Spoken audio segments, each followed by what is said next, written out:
ഈശോ മിശിഹായ്ക്ക് സ്തുതിയായിരിക്കട്ടെ. ഞാൻ മാണിപ്പറമ്പിലച്ചൻ.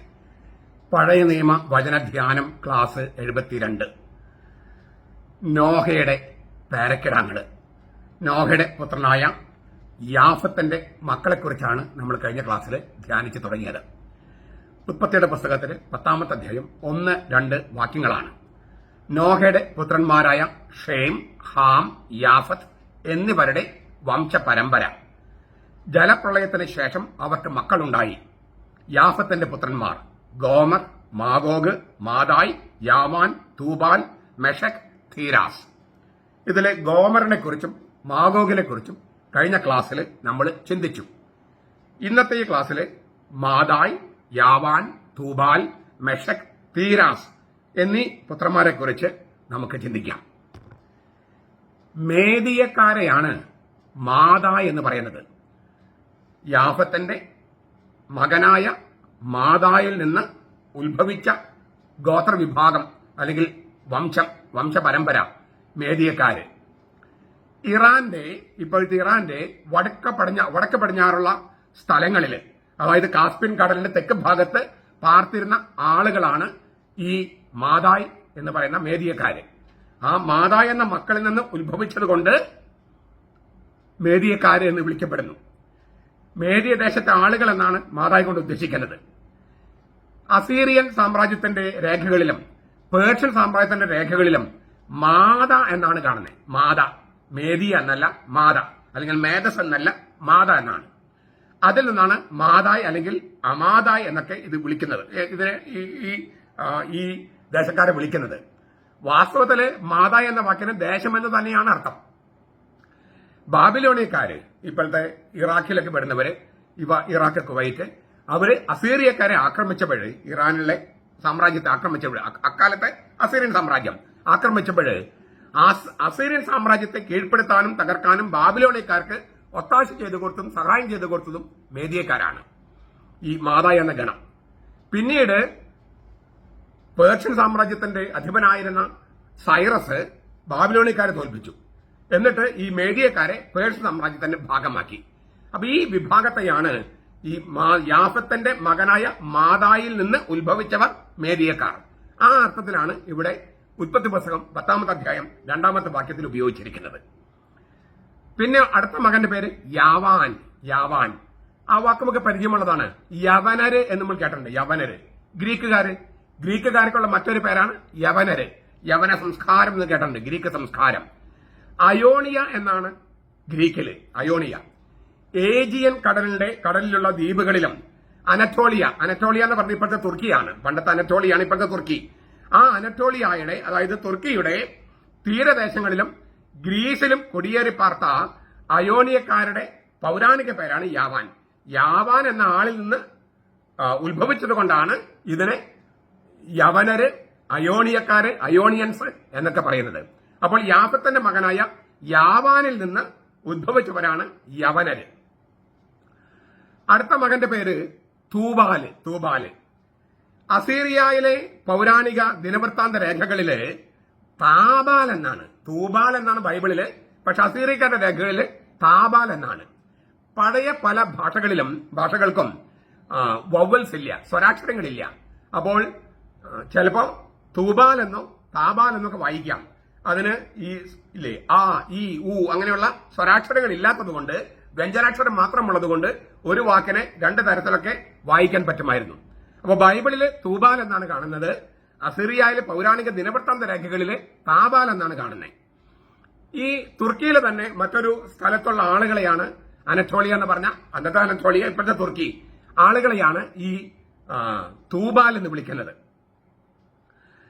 ലോകപ്പണികളിലെ നൈപുണ്യമുള്ളവരായിരുന്നു ഇവരെന്ന് എസക്കിയേല് 27:13 കാണാം. കുതിരകളൊക്കെ വളർത്തി സമ്പാദ്യം നേടിയിരുന്നു. ചരിത്രകാരനായ ഹെറഡോട്ടസ് ഇവരെ തിബരേനി എന്നാണ് വിളിക്കുന്നത്. തൂബാലിൽ നിന്ന് ഉത്ഭവിച്ചവരെ തിബരേനി എന്നാണ് ഹെറഡോട്ടസ് വിളിക്കുന്നത്. അദ്ദേഹം ചരിത്രകാരനാണ്. ഈ തൂബാലിനോട് ചേർന്ന് പോകുന്ന മറ്റൊരു ജനവിഭാഗമാണ് മെഷക്. യാഫത്തിന്റെ മകനായ മെഷക്കിൽ നിന്ന് ഉത്ഭവിച്ചവരാണ് ഈ മെഷക് എന്ന് പറയണേ. ഈ ഞാൻ പറഞ്ഞല്ലോ അനറ്റോളിയ, അതായത് ഇപ്പോഴത്തെ തുർക്കി, ആ തുർക്കിയിലെ അനറ്റോളിയ എന്ന് പറയുന്ന അനറ്റോളിയ എന്നാണ് പണ്ടത്തെ പേര്, തുർക്കിയിലെയും അർമേനിയയിലും മറ്റും പാർത്തിരുന്ന ജനങ്ങളാണ് മെഷേക്ക്. അവരുടെ പൂർവികൻ യാഫത്തിന്റെ മകനായ നോഹയുടെ മകനായ യാഫത്തിന്റെ മകനായ മെഷേക്ക്. യഹസ്കേൽ 27:13 39:9 മെഷേക്ക് പരാമർശിക്കപ്പെട്ടിട്ടുണ്ട്. അസീറിയൻ രേഖകളില് ഇവര് അറിയപ്പെടുന്നത് മുഷ്കി എന്നാണ്, മുഷ്കി. അതുപോലെ ഗ്രീക്ക് ഭൂമിശാസ്ത്ര രേഖകളിലൊക്കെ ഇവർ അറിയപ്പെടുന്നത് മൊസ്ഹോയ് എന്നാണ്, മൊസ്ഹോയ്. അപ്പോൾ മെഷേക്ക് എന്ന് ബൈബിള് പറയുന്നത് അസീറിയൻ രേഖകളിൽ മുഷ്കിയാണ്, ഗ്രീക്ക് ഭൂമിശാസ്ത്ര രേഖകളിൽ മൊസ്ഹോയാണ് അല്ലെങ്കിൽ മൊഷ്ഹോയാണ്. ഇതൊക്കെ ഒരേ പേരുമായിട്ട് ബന്ധപ്പെട്ട മറ്റ് പേരുകളാണെന്നർത്ഥം. അവസാനമായിട്ട് സൂചിപ്പിക്കുന്നത് തീരാസ് എന്നാണ്, തീരാസ്. ഫ്ലാവിയസ് ജോസീഫസ്, അതായത് ഏതാണ്ട് ഈശോയുടെ സമകാലികനായ യഹൂദ ചരിത്രകാരനാണ് ഫ്ലാവിയസ് ജോസീഫസ്. അദ്ദേഹം പറയുന്നത് ഗ്രീസിലെ ത്രേസ് എന്ന് പറയുന്ന സ്ഥലത്തെ ത്രേഷ്യൻസ് അവരാണ് ഈ തീരാസ് എന്നാണ്. ത്രേസ് കൊണ്ട് സ്ഥലമുണ്ട് ഗ്രീസില്, അവിടെയുള്ളത് ത്രേഷ്യൻസ് എന്നാണ് വിളിക്കുക. അവരെയാണ് ഈ തീരാസ് എന്ന് വിളിക്കുന്നതെന്നാണ് ഫ്ലാവിയസ് ജോസീഫസ് അഭിപ്രായപ്പെടുന്നത്, യഹൂദ ചരിത്രകാരൻ. മറ്റൊരു വീക്ഷണത്തില് ലെവ എന്ന് പറഞ്ഞാൽ ലെവാന്റ് എന്നൊക്കെ ചില ഉച്ചരിക്കും, ലെവാന്റ് ഫ്രഞ്ച് വാക്കായതുകൊണ്ട് ലെവ എന്ന് ഉച്ചരിച്ചാലും മതി. റൈസിംഗ്, ഇങ്ങനെ ഉയർന്നു വരുന്ന, ഉദിച്ചുകൊണ്ടിരിക്കുന്ന എന്നൊക്കെയാണ് വാക്കിനർത്ഥം. അങ്ങനെ അറിയപ്പെടുന്ന ഈ ഫ്രഞ്ച് ഭാഷയിലെ ലെവ അല്ലെങ്കിൽ ലെവാന്റ് എന്നറിയപ്പെടുന്ന ഒരു ഭൂപ്രദേശമുണ്ട്. ഇപ്പോഴത്തെ ഇസ്രായേല്, യോർദാൻ, ലെബനൻ, സിറിയ, പലസ്തീന, ഈ പ്രദേശങ്ങളെയാണ് ലെവ അല്ലെങ്കിൽ ലെവാന്റ് എന്ന് പറയുന്നത്. ഉദയം ചെയ്യുന്ന ദേശങ്ങൾ എന്ന അർത്ഥത്തിലാണ്. പിന്നെ ഈജിപ്റ്റ്, ഇത്തരം പ്രദേശങ്ങളൊക്കെ കീഴ്പ്പെടുത്തിയ തെരേസ് ഗോത്രക്കാരെയാണ് തീരാസ് എന്ന് പറയുന്നതാണ് മറ്റൊരു വീക്ഷണം. ഇപ്പൊ രണ്ട് വീക്ഷണമുണ്ട്. ത്രേഷ്യൻസ്, ഗ്രീസിലെ ത്രേസ് എന്ന സ്ഥലത്തെ ത്രേഷ്യൻസ് ആണെന്ന് ഒരു വിഭാഗം പറയുന്നു. വേറെ വിഭാഗം പറയുന്നത് ഈ പറഞ്ഞ ലെവാന്റ് എന്ന് പറയുന്ന ആ സ്ഥലങ്ങളിലെ രാജ്യങ്ങളെ കീഴ്പ്പെടുത്തിയ തെരേസ് എന്ന് പറഞ്ഞുള്ള ഒരു ഗോത്ര വിഭാഗം ഉണ്ടായിരുന്നു, അവരെയാണ് സൂചിപ്പിക്കുന്നത്. ഈ ഉൽപ്പത്തി പുസ്തകം 10-ാമത്തെ അധ്യായം എങ്ങനെ വായിക്കണമെന്ന് ഞാൻ മുമ്പ് പഠിപ്പിച്ചിരുന്നു. അത് ഞാനൊന്ന് പെട്ടെന്നൊന്ന് ചുരുക്കത്തില് ഒന്ന് ആവർത്തിക്കുകയാണ്. ഒന്ന്, വിവിധ വംശങ്ങളുടെ ഉത്ഭവമാണ് ഇവിടെ പ്രതിപാദിക്കുന്നത് ഈ 10-ാമത്തെ അധ്യായത്തില്. പ്രാചീന പൗരസ്ത്യ ദേശത്തെ ദേശീയവും വംശീയവും ഭൂമിശാസ്ത്രപരവും ഭാഷാപരവുമായ വൈവിധ്യങ്ങളുടെ വിവര പട്ടികയാണിത്, ഇൻവെന്ററി. അതുകൊണ്ട് തന്നെ ഇത് പല തലങ്ങൾ വായിച്ചെടുക്കണം. സാംഖികമായിട്ട് 70 ദേശരാഷ്ട്രങ്ങളുടെയോ തലമുറകളുടെയോ പട്ടികയാണ്. യാഫത്തിൽ നിന്ന് 14, ഹാമിൽ നിന്ന് 30, ഷേമിൽ നിന്ന് 26, അങ്ങനെ 70 തലമുറകൾ. 70 എന്ന സംഖ്യ ഇസ്രായേലിന്റെ വീക്ഷണത്തിൽ ലോകത്തിലെ സകല ജനവിഭാഗങ്ങളെയും സൂചിപ്പിക്കുന്നു. പിന്നീട് ഈജിപ്തിലെത്തുന്ന ഇസ്രായേലിന്റെ സംഖ്യയും 70 ആണെന്ന് ഓർക്കുക. ഉൽപ്പത്തി 46:27, പുറപ്പാട് 1:5. അപ്പൊ സ്ഥൂലപ്രപഞ്ചമായ ബ്രഹ്മാണ്ടത്തിലെ സൂക്ഷ്മ ജഗത്താണ് ഇസ്രായേല് എന്നാണ് അവരുടെ സങ്കല്പം. അവരിൽ നിന്ന് രക്ഷകൻ വരുന്നു. അവരുടെ ചുറ്റുവട്ടത്ത് കിടക്കുന്ന ആളുകളെയാണ് ഇവിടെ ഈ നോഹയുടെ മക്കൾ ഉത്ഭവിച്ചവരായിട്ട് അവതരിപ്പിക്കുന്നത്. ഇതാണ് സാംഖികമായിട്ട്. വംശപരമ്പരയുടെ വീക്ഷണകോണിൽ നിന്ന് നോക്കിയാല് ബൈബിളിൽ പരാമർശിക്കുന്ന 3 ഭൂഖണ്ഡങ്ങൾ, ഏഷ്യ, ആഫ്രിക്ക, യൂറോപ്പ്, ഈ 3 ഭൂഖണ്ഡങ്ങളെയും മനുഷ്യർ മുഴുവൻ നോഹയുടെ 3 മക്കളിൽ നിന്ന് ഉത്ഭവിച്ചുവെന്ന് പ്രസ്താവിക്കുന്നു. ഉൽപ്പത്തി 10:32. നോഹയാകട്ടെ സേത്തിന്റെ പരമ്പരയിൽ ആദാമിൽ ജനിച്ചവനാണ്. അപ്പോ ആദാം, സേത്ത്, നോഹ, അവരിൽ നിന്നാണ് ഈ ബൈബിളിൽ അറിയപ്പെടുന്ന ഭൂഖണ്ഡങ്ങൾ മുഴുവൻ, ഏഷ്യ, ആഫ്രിക്ക, യൂറോപ്പ്, അവിടെയുള്ള ജനങ്ങൾ മുഴുവൻ ഉദ്ഭവിച്ചതെന്ന് വംശപരമ്പരയുടെ വീക്ഷണകോണിൽ നിന്നുകൊണ്ട് അവതരിപ്പിക്കുന്നു. കാലഗണന അനുസരിച്ചാണെങ്കിൽ നമ്മൾ ബാബൽ ഗോപുര കഥ വരുന്നത് അടുത്ത അധ്യായത്തിലാണ്, ഉൽപ്പത്തി 11-ാം അധ്യായത്തിലാണ്. ഇത് 10-ാമത്തെ അധ്യായത്തിൽ അവതരിപ്പിച്ചിരിക്കുന്നു. എന്നിട്ട് ഇവിടെ പറയാണ്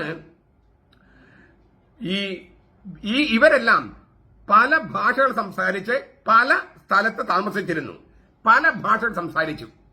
അപ്പോൾ നമ്മൾ പലപ്പോഴും കേട്ടിരിക്കുന്നത് ബാബേൽ ഗോപുരത്തിന്റെ കഥയില് ദൈവം അവരുടെ ഭാഷ ചിതറിച്ചപ്പോൾ വിവിധ ഭാഷകൾ ഉണ്ടായെന്നാണ്. അങ്ങനെയല്ല, ഇവിടെ 10-ാമത്തെ അധ്യായത്തിൽ തന്നെ പറയാണ് ഇവരെല്ലാം വിവിധ ഭാഷകൾ സംസാരിച്ച് വിവിധ ദേശങ്ങളിൽ താമസിച്ചിരുന്നു. അങ്ങനെയെങ്കിൽ വിവിധ ഭാഷകൾ ഉത്ഭവത്തിനെ കുറിച്ചല്ല 11-ാമത്തെ അധ്യായത്തിൽ ബാബേൽ ഗോപുര കഥ. അത് നമുക്ക് ചർച്ച ചെയ്യാം. ഇനി അവസാനമായിട്ട് ഭൂമിശാസ്ത്രപരമായി നോക്കിയാൽ ഏഷ്യ മൈനറിലും മധ്യധരണ്യാഴി മെഡിറ്ററേനിയൻ സീ, അതിലെ ദ്വീപുകളിലും കുടിയേറി പാർക്കുന്ന യാഫത്തിന്റെ ആളുകള് വടക്കേ ആഫ്രിക്കയിലും സിറിയ പാലസ്തീനയിലും പോകുന്ന ഹാമിന്റെ ആളുകള്, മെസപ്പൊട്ടോമിയയിലും അറേബ്യൻ ഉപഭൂഖണ്ഡത്തിൽ കുടിയേറി പറക്കുന്ന ഷേമിന്റെ ആളുകള്, സെമിറ്റിക് ജനം, ഇവരുടെ കുടിയേറ്റങ്ങളെ കുറിച്ചാണ് ഈ പരാമർശം. ഈ ഭൂപടത്തിന്റെ ഒത്ത നടുക്കാണ് പാലസ്തീന, അതായത് വിശുദ്ധ നാട്. ഇസ്രായേലിന്റെ ദൈവശാസ്ത്ര വീക്ഷണത്തില് പാലസ്തീനയാണ് ഭൂമിയുടെ ഹൃദയം അഥവാ കേന്ദ്രം. യെഹെസ്കേല് 5:5-38 കാണാം. പാലസ്തീന എന്ന് ഞാൻ പറയുമ്പോൾ പൗരസ്ത്യ പാലസ്തീന, ഇപ്പൊ പാലസ്തീനൻ രാഷ്ട്രം, ഇസ്രായേൽ രാഷ്ട്രം എന്നൊക്കെ പറഞ്ഞിട്ട് തർക്കങ്ങളുണ്ട്. ഞാൻ പൗരാണിക ഭാഷയാണ് ഉപയോഗിക്കുന്നത്.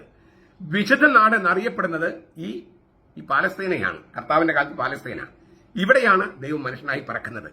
അപ്പോൾ ഈ ഭൂമിയുടെ കേന്ദ്രമാണ് പാലസ്തീന എന്നും അതിന്റെ തന്നെ കേന്ദ്രം യെരൂസലേമാണെന്നും, അതിന് തൊട്ടടുത്ത് ബെത്ലഹേമിൽ മിശിഹ പിറക്കുന്നു, യെരൂസലേമില് ഈശോ മരിക്കുന്നു, ലോകത്തിന്റെ രക്ഷകൻ.